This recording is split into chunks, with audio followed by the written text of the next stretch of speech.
नमस्कार दर्शक बंधु मु भावना आपण मानक स्वागत करुच्ची आमर भक्ति भरा कार्यक्रम को जार ना हूँ मो गाँ ए आम मंदिर। मु आज आपण मानक नहीं जाऊँगी खोर्धा जिला अंतर्गत बाघमारी हट्टकेश्वर मंदिर। किंवदंती अनुसार हट्टकेश्वर महादेवंकर एकादश रुद्र एठारे पूजा पाई आसुछंती। एबे एकादश रुद्र को साधारण भक्त माने दर्शन करि पार नाहंती। कौन रही पछर रहस्य आसंतु जानिबा।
पौराणिक तथ्य अनुजाई भगवान शिव निजे इस स्थान में तपस्या रत थे। से तो महाजोगी तांको जोग साधन जी भी बाधा सृष्टि करे से तांको केबे भी क्षमा करती हेले जी थे भक्ति मन रे तांको पूजा करे से तांको समस्त प्रकार मनोवांछा पूर्ण करती। तो आसतु आज बाबांकर पीठ रे किछि नना मान बाबांकर महिमा आ आविर्भाव विषय जानी रखा।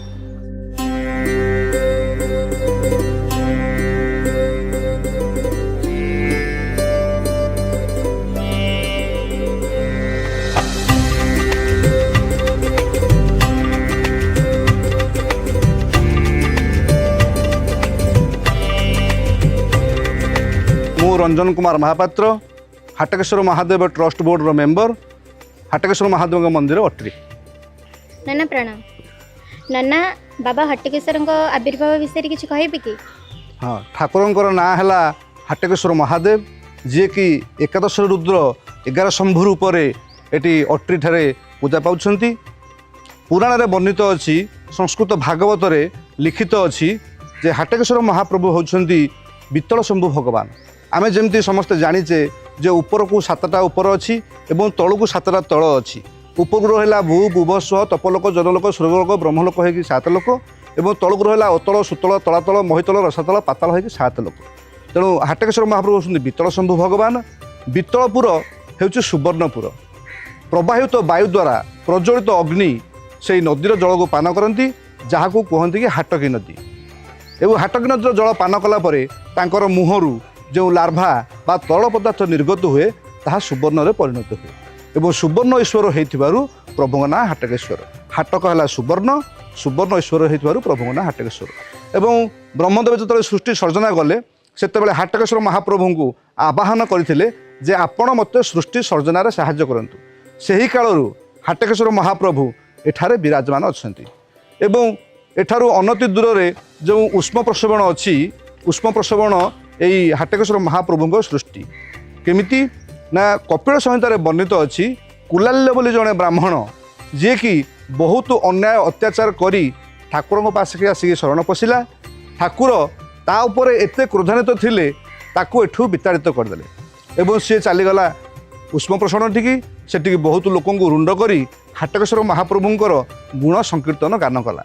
ठाकुर ता उपरे प्रसन्न हेले एवं ताकू कहिले जे तू कौन चाहूँ मत माग। सी कहला प्रभु मोर ये गोटे इच्छा जे आपण मते पापरू केमती मुक्ति दियंतु। ठाकुर आज्ञा रे पातालरू फुटिकी पानी उपरकू बाहरला एवं ठाकुर कहिले जो भक्त हट्टकेश्वर महाप्रभु को पुष्प प्रसवण में गाधेकी दर्शन कर तार सकल कोटि पाप क्षय हेब एवं जी जहाँ मानसिक करिकी गुआ नड़िया मो पाखे समर्पण करिवो तार सबु मनस्कामना पूर्ण हेबो।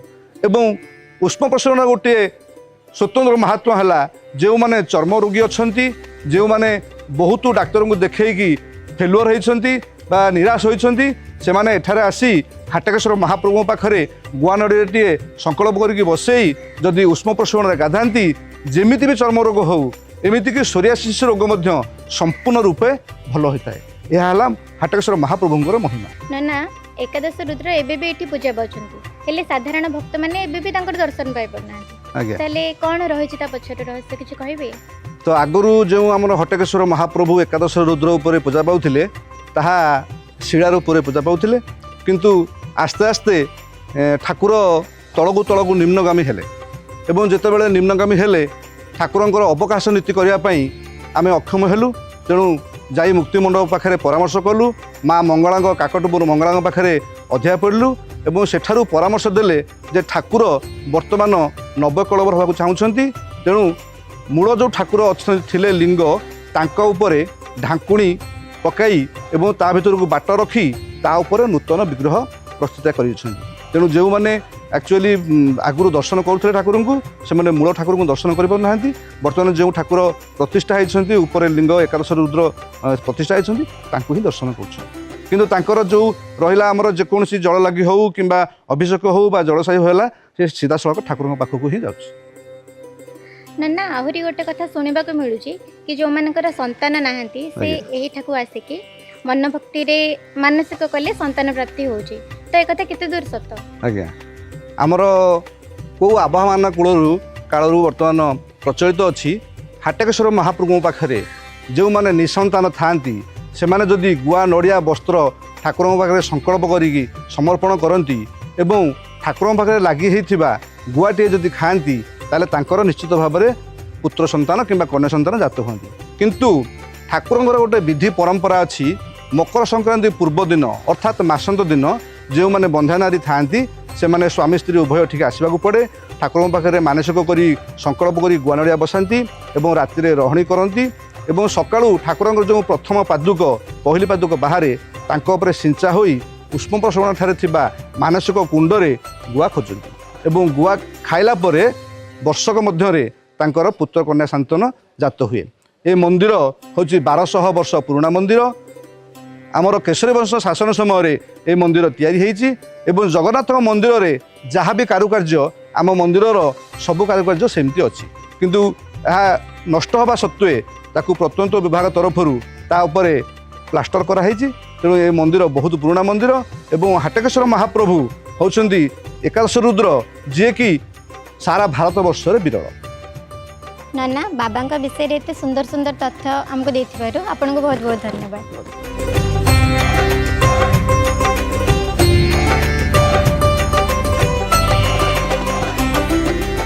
मासी प्रणाम। मासी आपनको परिचयटा टिके दियंतु आ ठाकुर को नहीं कि आपनकर कोन अनुभूति रहउची सेटा टिके कहंतु। मो ना होची सौलक्ष्मी राउत आ मु आम घर अटरी सरदपुर मु सदा बेले शनिवार मंदिर आसे मो स्वामींकर देह खराब थिला मु ये मंदिर आसबार मो स्वामींकर देह भल अच्छी मोर यहाँ अनुभूति मो प्रभु उपर मोर भारी भरोसा कहार कौन दियों प्रति अनुभव अच्छी से मुझे जानी कि मोर जी प्रति अनुभव अच्छी मो स्वामींकर देह एत खराब थिला जे मु मंदिर आसिकी मो स्वामींकर देह पूरा भल हो जाए माने मो कल्पना बाहर एत देह सीरीयस थिला पूरा पूरा भल हो जाए ठाकुर मोर एत अनुभूति अच्छी एतिकी मोर भगवान शिव शंभु महादेव प्रभु मो स्वामी देह भल रखिंट आ मोर 2टा झी आ मो झी मैंने भल पाठ भी पढ़ुंट आउ ठाकुर आगे मो बड़ झी भी चाकरी हो जाए सबु प्रभुंर इच्छा शिव शंभुंर इच्छा जे मो पिला मानकु भी भलरे रखिंट मोर एतिकी विश्वास आ भरोसा अच्छी। माउसी एत सुंदर अनुभूति आमको जन आपको बहुत बहुत धन्यवाद।